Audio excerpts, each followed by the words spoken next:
성도 여러분 반갑습니다. 말씀을 그리다 세 번째 시간입니다. 자, 이렇게 어려운 시국에 있지만 이렇게 말씀을 계속적으로 알아가는데 힘을 쓰시고 그리고 이 말씀으로 승리하시는 그러한 모든 성도님들이 되시기를 바랍니다. 함께 기도하겠습니다.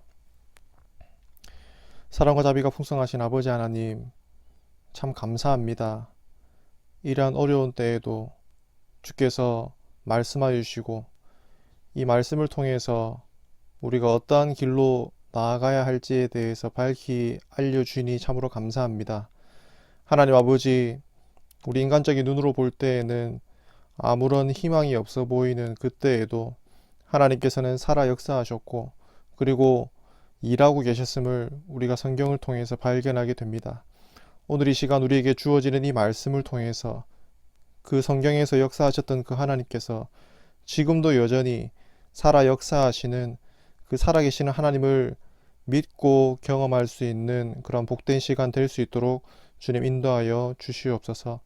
감사합니다. 이 모든 말씀 예수 그리스도의 이름으로 기도합니다. 아멘.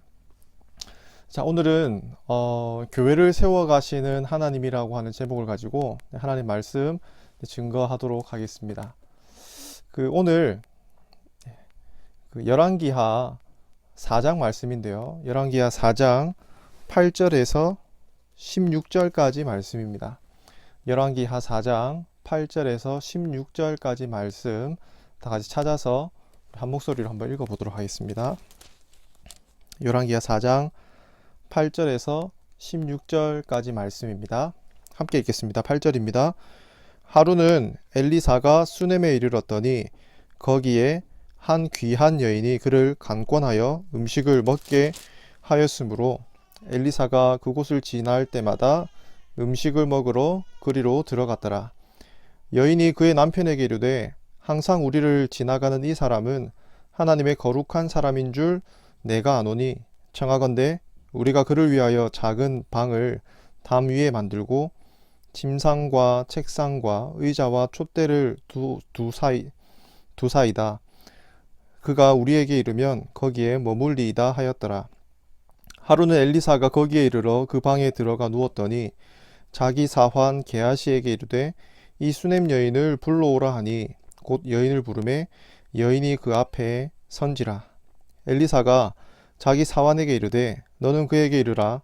내가 이같이 우리를 위하여 세심한 배려를 하는도다. 내가 너를 위하여 무엇을 하랴? 왕에게나 사령관에게 무슨 구할 것이 있느냐 하니 여인이 이르되 나는 내 백성 중에 거주하나이다 하니라. 엘리사가 이르되 그러면 그를 위하여 무엇을 하여야 할까 하니 게하시가 대답하되 참으로 이 여인은 아들이 없고 그 남편은 늙었나이다 하니 이르되 다시 부르라 하여 부르매 여인이 문에 서니라. 엘리사가 이르되 한 해가 지나 이때쯤에 내가 아들을 안으리라 하니 여인이 이르되 아니로소이다. 내 주 하나님의 사람이여 당신의 계집종을 속이지 마옵소서 하니라. 아멘. 자, 오늘은 교회를 세워가시는 하나님이라고 하는 제목을 가지고 하나님 말씀 증거하도록 하겠습니다. 자, 이제 위대한 선지자였던 엘리야가 이제 승천하고 이스라엘을 떠나게 되었습니다. 이제 이 엘리야의 승천으로 인해서 이스라엘에 또다시 위대한 선지자가 없을 것 같아 보였지만 이 엘리야를 이어서 엘리사라고 하는 또 다른 선지자가 이렇게 세워지게 됩니다.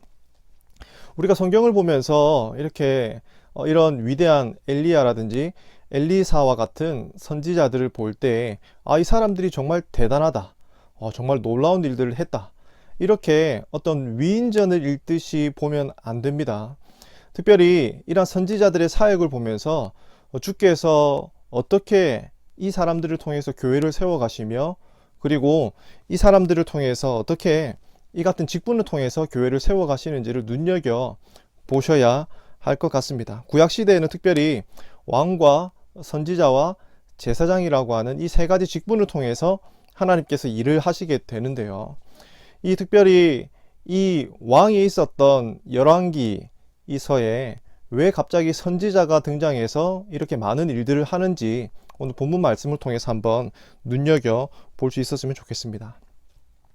이제 엘리야가 승천하고 난 이후에 엘리야와 동일한 능력을 이제 엘리사가 덧입게 됩니다.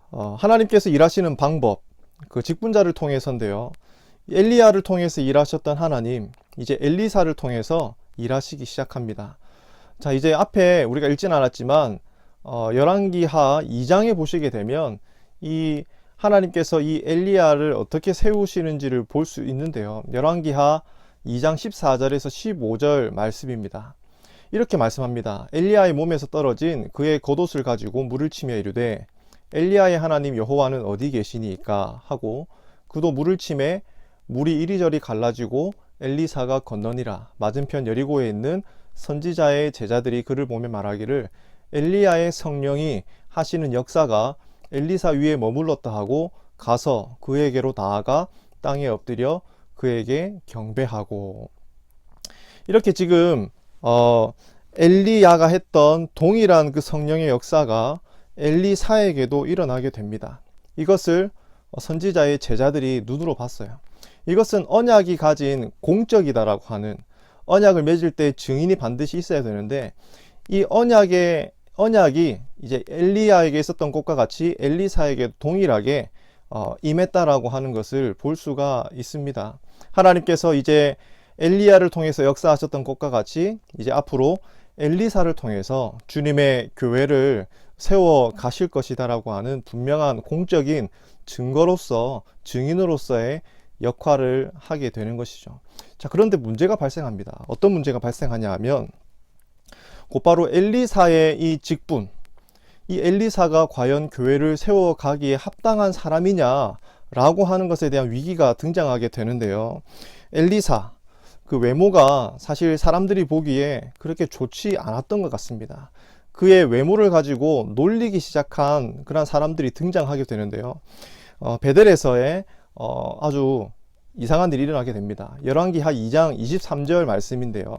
여기서 이렇게 엘리사를 두고 이러한 일들이 일어납니다.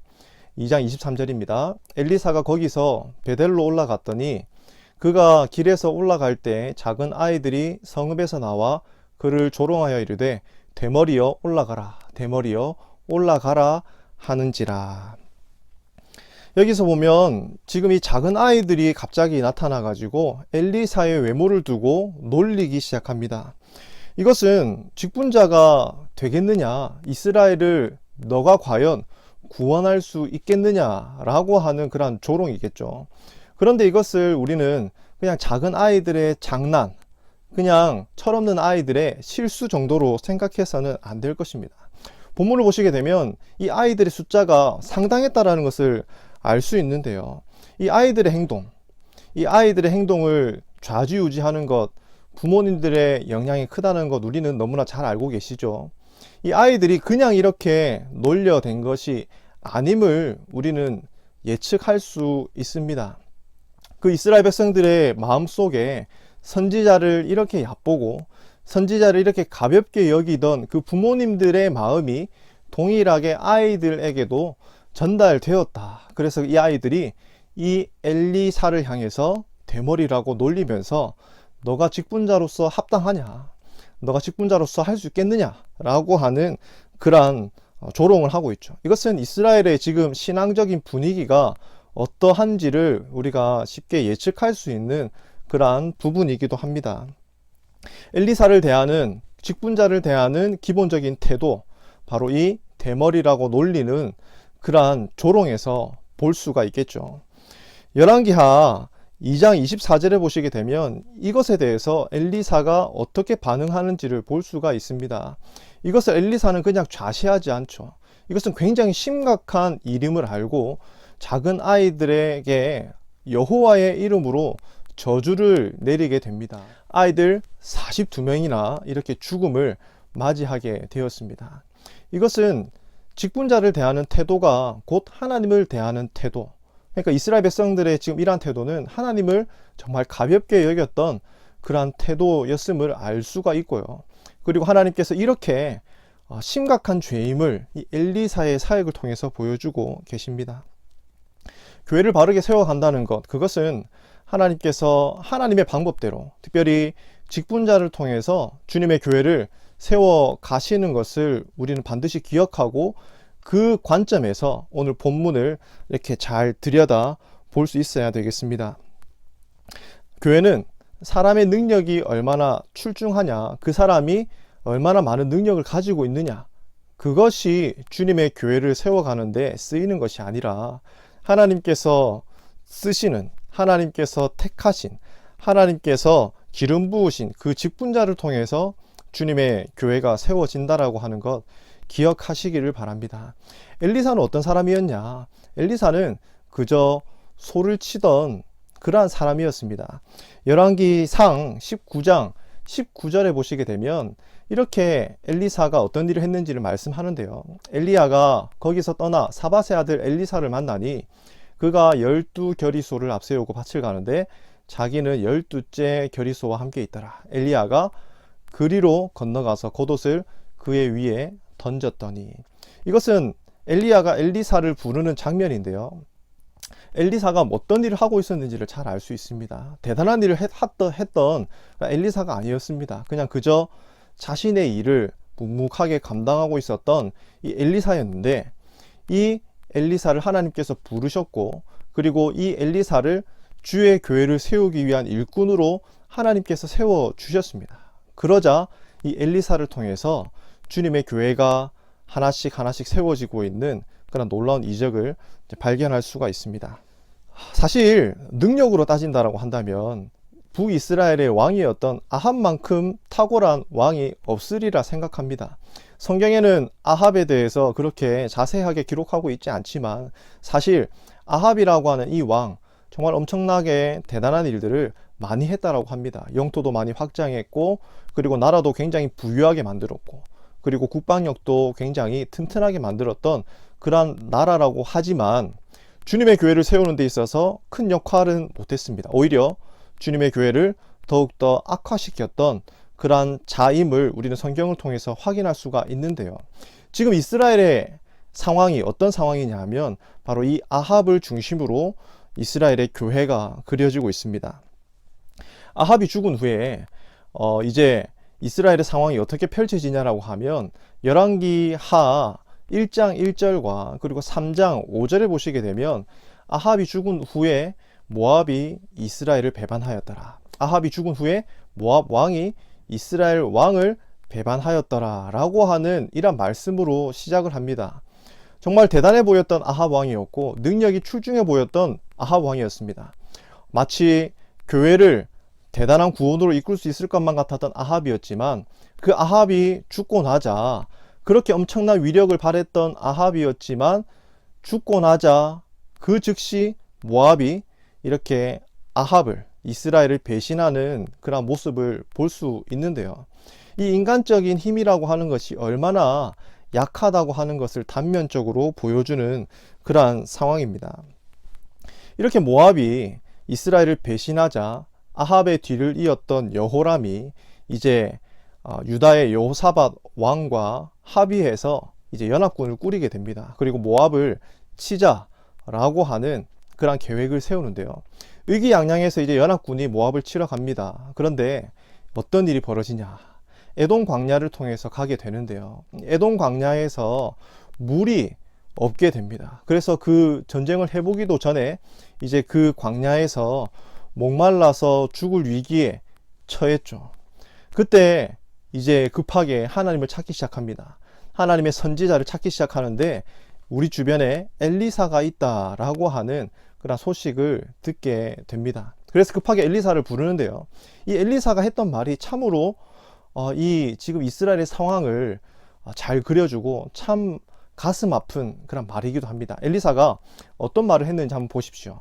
열왕기하 3장 13절에 보시게 되면 이렇게 말씀합니다. 엘리사가 이스라엘 왕에게 이르되 내가 당신과 무슨 상관이 있나이까? 당신의 부친의 선지자들과 당신의 모친의 선지자들에게로 가소서. 이게 무슨 말입니까? 당신이 나와 무슨 상관이 있습니까? 당신이 하나님과 무슨 상관이 있습니까? 당신이 그렇게 신뢰하고 당신이 그렇게 섬겼던 그러한 신들에게 가십시오 라고 하는 그런 말을 하고 있습니다. 이스라엘, 하나님의 택함 받은 언약 백성, 그 사람들을 향해서 지금 당신이 하나님과 무슨 상관이 있습니까? 라고 하는 그런 이렇게 안타까운 말이 전해지고 있습니다. 언약 백성이라고 불리는 이러한 자들에게 이 같은 말 얼마나 가슴 아픈 일입니까? 어쨌든 이 엘리사를 통해서 이 이스라엘과 이 유다의 연합 군대에 하나님의 놀라운 기적이 일어나게 됩니다. 그리고 더 나아가서 모압 군대를 이렇게 무찌를 수 있는 그런 상황이 오게 되는데요. 그런데 이 모압 왕이 어떻게 대응하는지를 이렇게 볼 수 있습니다. 크게 모압 왕이 두 가지로 대응을 하는데요. 첫 번째는 에돔 왕에게로 가고자 합니다. 자기 스스로의 힘으로 할 수 없으니까 이방 다른 나라의 힘을 빌어서 이 위기를 타개해보고자 했던 것이고요. 두 번째로는 자신의 신, 모압의 신에게 자기 맏아들을 번제로 바치는 그러한 일을 저지르게 됩니다. 그런데 이러한 모습에 하나님께서 굉장히 경노하시게 됩니다. 그리고 이스라엘은 그 자리에서 무찌르는 것이 아니라 그 자리에서 돌이켜서 되돌아오게 됩니다. 지금 이 모압 왕의 이러한 행동, 이방 나라에게 도움을 구하고 그리고 이방 신에게 이렇게 구하는 모습은 사실 이스라엘 백성들의 모습이 이와 같았다라고 하는 것을 역설적으로 보여주는 그러한 그림입니다. 이스라엘 하나님의 도우심을 받아서 이렇게 놀라운 기적을 경험하고 있었던 이스라엘이었지만 그들의 실상이 어땠느냐? 바로 이 모압 왕의 모습과 같이 하나님을 의지하지 않고 그리고 다른 세상의 힘, 다른 세상의 이방의 신들을 의지했던 그러한 모습을 볼 수가 있는 것이죠. 모압 왕의 모습 속에 이스라엘의 모습이 고스란히 담겨 있었던 것입니다. 이 같은 상황 속에서 이제 엘리사의 그러한 이적이 나타나게 되는데요. 어떻게 보면 참 절망적인 상황, 참 소망이 없어 보이는 그런 상황 가운데 있었지만 하나님께서 일하시기 시작합니다.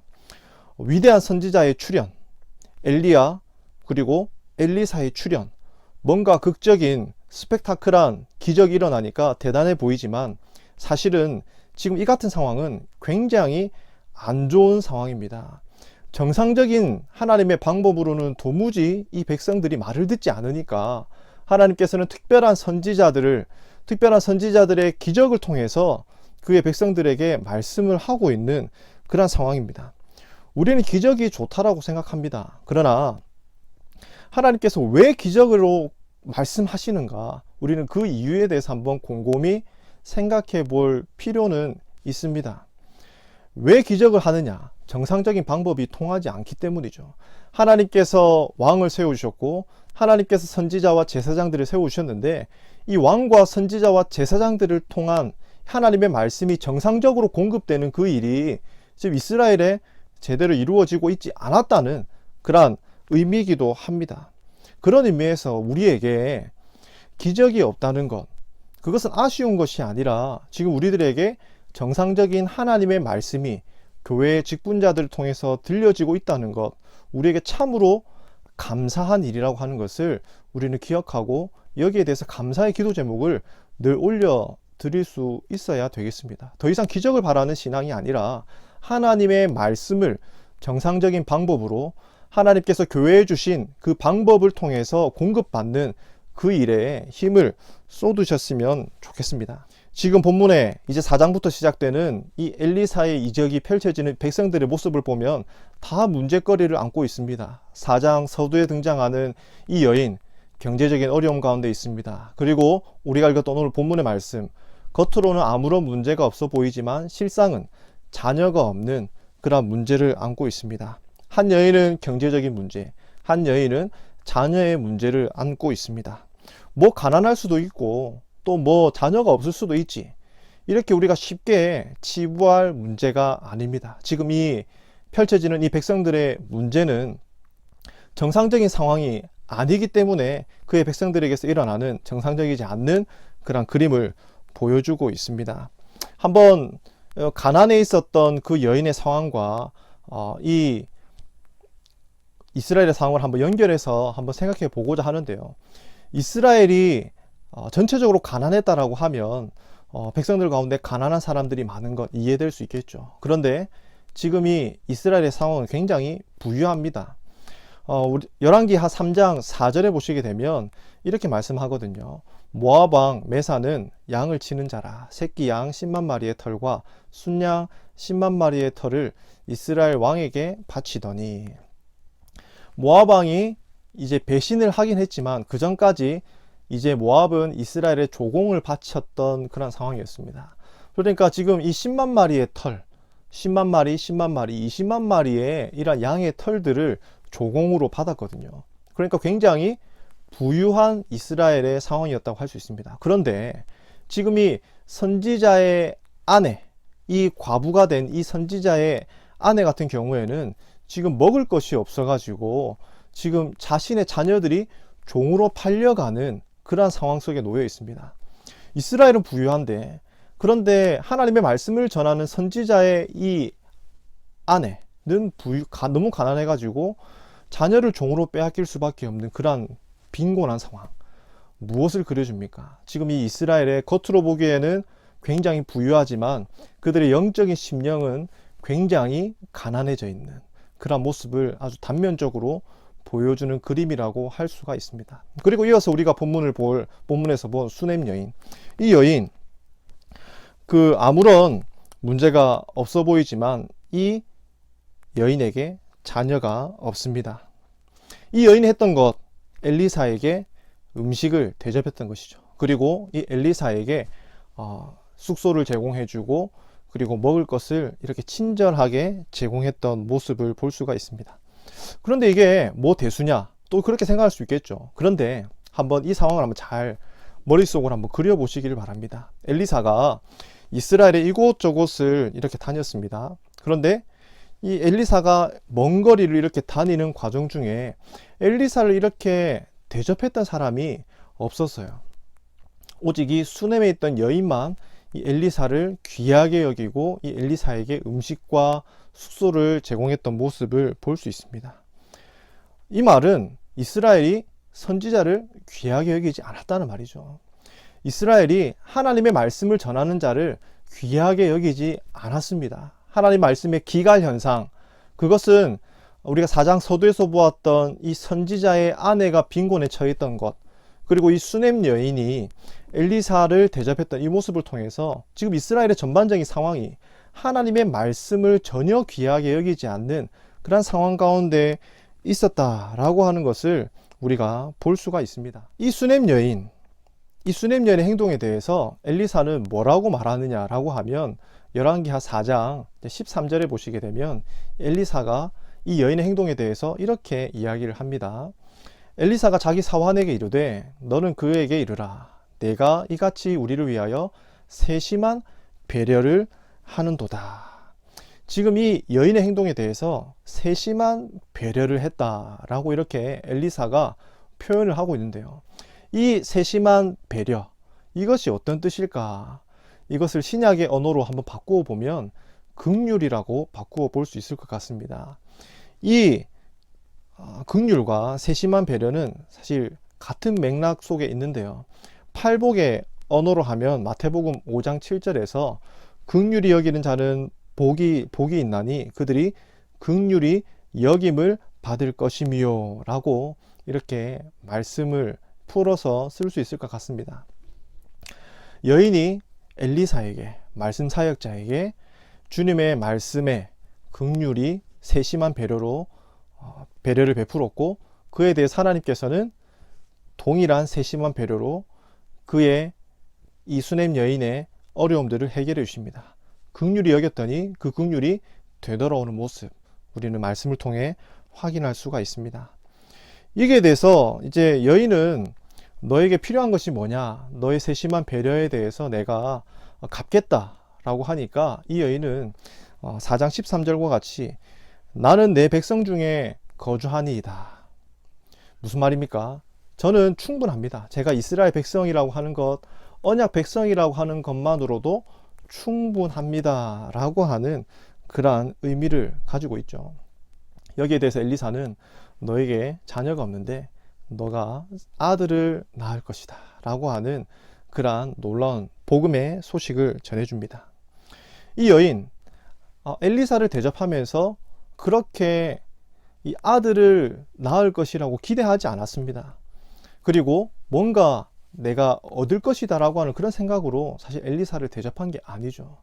정말 기대치도 않았고 정말 생각지도 않았던 그런 놀라운 복을 지금 이렇게 받게 됩니다. 수넴 여인에게 있어서의 이 아들은 단순한 아들이 아닙니다. 지금 이스라엘 백성들에게 하나님의 말씀이 지금 이렇게 선포되고 있는데, 수넴 여인에게 없었던 아들이 생기는 것, 이것이 이스라엘 백성들에게 어떤 의미를 가지느냐라고 하면, 하나님께서 주의 교회를 이렇게 세워 가신다라고 하는 청사진을 지금 이렇게 수넴 여인의 모습을 통해서, 그리고 아들을 통해서 이렇게 그려가고 있습니다. 이 수넴 여인의 아들, 그야말로 긍휼함을 입은 그런 아들이라고 표현할 수 있습니다. 주께서 이 작아 보이는 수넴 여인을 통해서 일하고 계십니다. 하나님의 놀라운 역사라고밖에 표현할 수 없는 그런 죽음에서 생명으로 바뀌는 그런 놀라운 역사가 이 수넴 여인에게 일어났습니다. 사람들이 볼 때에는 정말 보잘것없고 연약해 보이는 그러한 자였지만, 언약에 대한 하나님에 대한 이 믿음을 가진 이 작은 여인을 통해서 하나님께서는 일하시고 계셨던 것이죠. 믿음을 통해서 하나님께서 일하시고 계셨음을 우리는 볼 수가 있습니다. 지금 이스라엘의 전반적인 상황 한마디로 요약하면 교회가 죽어 있는 것 같아 보입니다.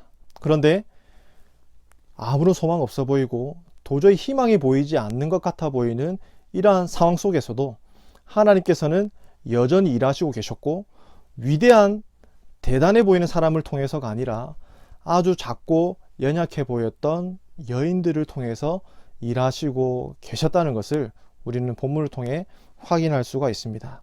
우리는 이 수넴 여인을 통한 이 기사를 보면서 이 연약한 여인을 통해서 일하시는 하나님의 일하심을 보면서 신약 시대 때 예수님께서 행하신 많은 이적 가운데 오병이어의 그 사건이 떠오르게 됩니다. 예수님께서 물고기 2마리와 떡 5개를 가지고 5,000명을 먹이시는 그런 놀라운 이적을 행하셨습니다. 하나님께서는 사람들이 볼 때 어찌 보면 보잘것없는 그러한 것을 통해서 일하십니다. 사람들이 볼 때에는 정말 세심한 배려, 작은 것임에도 불구하고 하나님께서는 이 작아 보이는 것을 통해서 놀랍게 역사하신다라고 하는 것을 우리는 기억해야 합니다. 이것을 우리의 언어로 한번 바꿔보면, 하나님께서는 우리의 작아 보이는 믿음을 통해서 일하시고 계신다. 이 작은 믿음을 통해서 주님의 교회를 든든히 세워 가신다라고 하는 그런 원리를 발견할 수 있습니다. 오늘 이 본문을 통해서 우리는 어떻습니까? 우리는 우리의 주님의 교회를 어떻게 세워 나가야 되겠습니까? 주님의 교회가 세워지는 원리는 무엇입니까? 주님의 교회가 세워지는 원리는 바로 하나님께서 세우신 직분을 통해서 일하신다는 것 잊지 마시길 바랍니다. 주께서 세우신 직분자를 통해서 일하십니다. 우리가 볼 때에는 사람들이 능력이 많고 어떤 재력이 많고 어떤 화려한 배경을 가진 사람들이 일을 잘할 것 같아 보이지만, 하나님께서는 그러한 방식으로 주님의 교회를 세워가시지 않으시고 하나님께서 택하신 그러한 작은 자들을 통해서, 그 작은 자들에게 하나님께서 능력을 덧입혀 주심을 통해서 이렇게 주님의 교회가 조금씩 세워져 간다는 것을 기억하시길 바랍니다. 우리 스스로는 작게 여겨질 수 있습니다. 하지만 우리의 믿음이 승리한다는 것을 잊지 마시기를 바랍니다. 요한 1서 5장 4절에 보시면 이렇게 말씀합니다. 무릇 하나님께로부터 난 자마다 세상을 이기느니라. 세상을 이기는 승리는 이것이니 우리의 믿음이니라. 수넴 여인에게 엘리사가 있었다면 우리에게는 예수 그리스도가 있습니다. 더 이상 무슨 증거가 필요하겠습니까? 수넴 여인에게 아이가 죽었다가 다시 살아난 것과 같은 이적보다 우리에게는 더 큰 기적, 그리스도께서 죽으셨다가 살아나신 그 놀라운 기적을 우리는 늘 가슴속에 품고 우리의 믿음을 가지고 살아가고 있습니다. 이 믿음이 있는 한 우리는 승리하게 될 것입니다. 주님의 교회가 굉장히 위태로워 보입니다. 이렇게 해서 교회가 앞으로 제대로 설 수 있겠냐? 그런 고민들이 참 많으실 줄 압니다. 그러나 하나님께서 우리에게 해주신 말씀 기억하시기를 바랍니다. 믿음이 승리합니다. 이 믿음 가지고 승리를 확신하면서 담대하게 나아가시기를 바랍니다. 어려운 시기지만 어려움 가운데 낙심하지 마시고 힘내시기를 바랍니다. 그리스도께서 승리하셨습니다. 그 승리를 바라보시고 그 그리스도의 승리가 우리의 교회를 든든히 세워감을 확신하는 그런 우리 모든 성도님들이 될 수 있기를 주님의 이름으로 축복합니다.